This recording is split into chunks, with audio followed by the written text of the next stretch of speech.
embassy has called on Nigerian politicians and governments to make appropriate utilization of government funds by providing developmental structures so as to justify the essence of tax payments in the country. Swedish Deputy Head of Mission to Nigeria, Fanny Nylander, made the call at an event organized by Accountability Lab titled Meet the Icon at its embassy in Abuja, the Nigeria's capital. She said as government will desire for change in every sector of the economy, there is need for politicians to reduce some key values attached to their political careers by ensuring that the citizens get their most desirable effect they needed before appointing them as in different offices as representatives. Corruption in the Nigerian public space has led to gross inefficiency across all sectors of the economy. Prior to this, the quest to search for government officials and not people who enrich themselves with public funds gave rise to the launch of Integrity Accountability Lab Nigeria in 2017 to foster and inspire a new generation of public servants who are more effective in their dealings. However, since its inception, it has significantly identified a total of 15 integrity icons across the Nigerian civil service who are shining examples of what it means to be an upright public official, speaking on the issues of tax realization.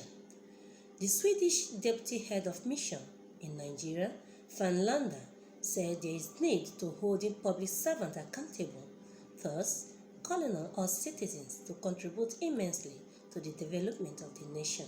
And it is really a story about Sweden and focusing on Sweden, one of the least corrupt countries in the world, where public figures, politicians, they use public transport to get to work. You have ministers who bicycle to work every day. You have ministers who do their laundry by themselves, who pick up their kids from preschool by themselves every day, and who are treated just like everyone else.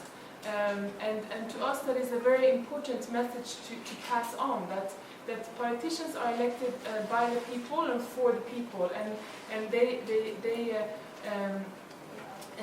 they are to be held accountable and for their work. And we have quite an interesting model of government and a lot of checks and balances to ensure that politicians and government figures, civil servants, are doing their jobs and are held to account. And once again, the media and many of you represented here today are key in holding these people into account. And that's really what the journalist and the writer Claudia Wallin in the book Sweden, The Untold Story. One thing we do here at Accountability Lab is we name and fame honest government officials. There has been a focus previously on exposing corrupt practices. What we believe in doing is taking a different approach, which is the approach of naming, faming, and exposing honest government officials. We realize that not a lot has been done in that direction.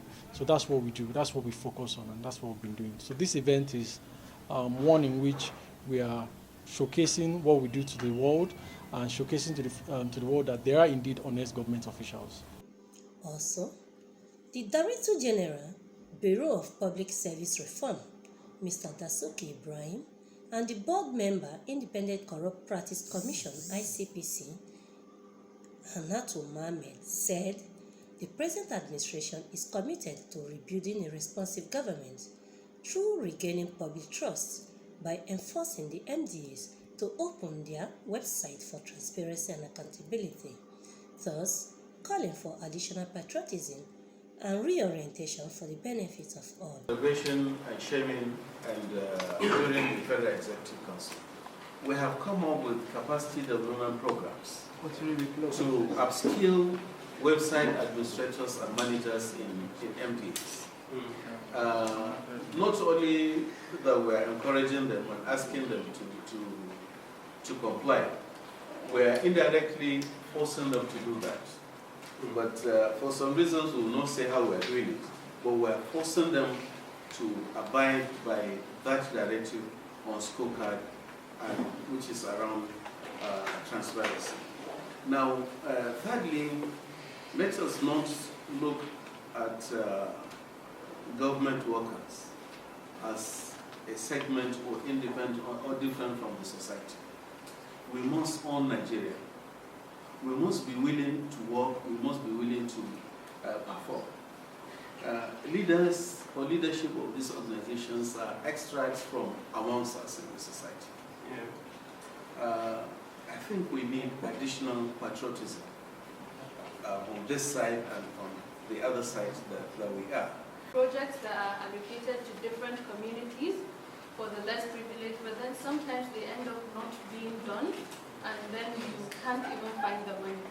So we're launching a program that allows you to know which project is for your community and if the funds have been allocated. But that's just one part of it. The other part of it is a sensitization program called community ownership. We have to go down to the communities working with the National Orientation Agency because they seem to have an office in every local government. So working with them, we have to sensitize the communities, okay, these are the projects for you and you have to watch out for them. This is what has been allocated, so the community has to play a role and then we play the other role. If it doesn't work, we would now follow up on that and they have to tell us that this doesn't work because we can't be everywhere at the same time. So it has to be a joint effort, the government and the community, for the betterment of the people in any. Consequently, to officially mark the 2019 Integrity Icon and their amazing works, the Integrity Accountability Lab will be hosting its Summit and Award ceremony in January 20th to 21st, 2020. I am Vincent Okushi, reporting for Quality Television.